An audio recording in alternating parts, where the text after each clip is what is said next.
C'est l'idée que le peuple prenne des choses en main. Moi, ça me parle parce que j'ai étudié l'expérience de Chavez au Mm. Venezuela en Amérique latine.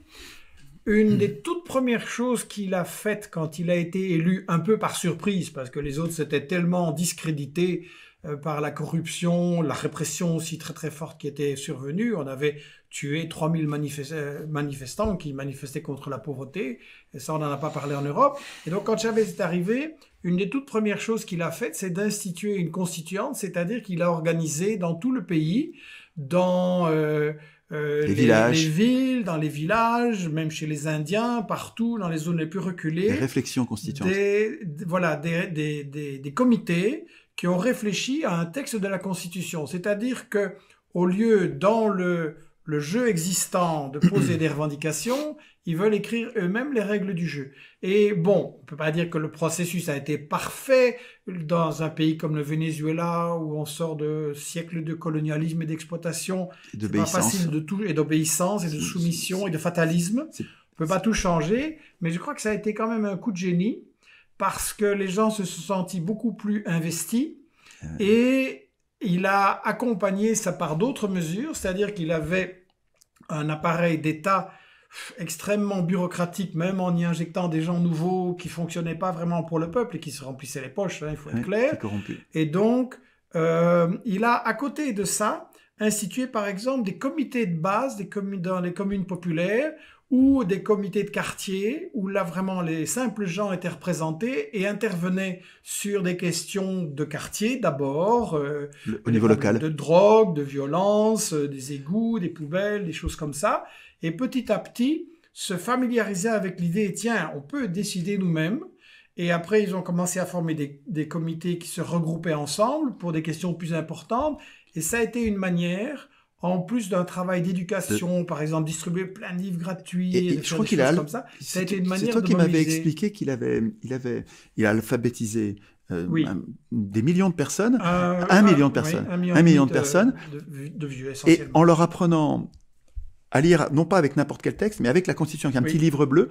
Et en fait, les premiers mots que les Vénézuéliens apprenaient à lire, à décrypter et à écrire à leur tour, c'était leur Constitution. Je trouve cette idée géniale. Nous devrions apprendre à nos enfants à lire la Constitution et à la corriger, à l'amender, à en penser une autre. Je trouvais ça remarquable. Je crois d'ailleurs qu'au Venezuela, ça joue un rôle important dans le fait que ce peuple tente une expérience de récupérer l'argent du pétrole, l'argent des ressources, et de faire en sorte justement de contrer le gouvernement des riches et du 1% et de donner des médecins, des profs, du boulot à tout le monde. Et il est évidemment soumis à un étranglement, à un blocus, à des agressions des États-Unis sous tous les présidents, ça n'arrête pas. Et malgré tout, il résiste, malgré les pénuries qui sont organisées de l'extérieur, malgré tout, il résiste. Et je crois que c'est grâce à cette idée que Chavez, bon, j'ai eu la chance de le rencontrer, ce qui me frappait, c'est que quand il rencontrait des gens du peuple, tout le temps, il n'était pas seulement à leur dire « faites ceci, faites cela », il était beaucoup plus à écouter. Et même, il sortait un petit carnet, et quand une ménagère, un ouvrier, un jeune lui racontait des trucs, il prenait des petites notes comme ça, et il écoutait, et ça pouvait durer très longtemps. Du coup, d'ailleurs, il arrivait en retard à plein de rendez-vous, parce qu'il se mettait vraiment à l'école de son peuple. Donc, je pense que c'est ça un peu qui a fait qu'il a eu tant d'amour, tant de soutien contre les coups d'État, et en même temps, que même quand il est parti, le peuple continue à résister. Avait pris l'habitude d'instituer. Donc, c'est un peu cette idée. Vous pouvez constater que c'est très difficile d'arrêter Étienne de son enthousiasme. Donc, je vais essayer quand même d'aborder des points qui sont encore importants. On a deux questions intéressantes qui viennent. L'histoire des produits de première nécessité.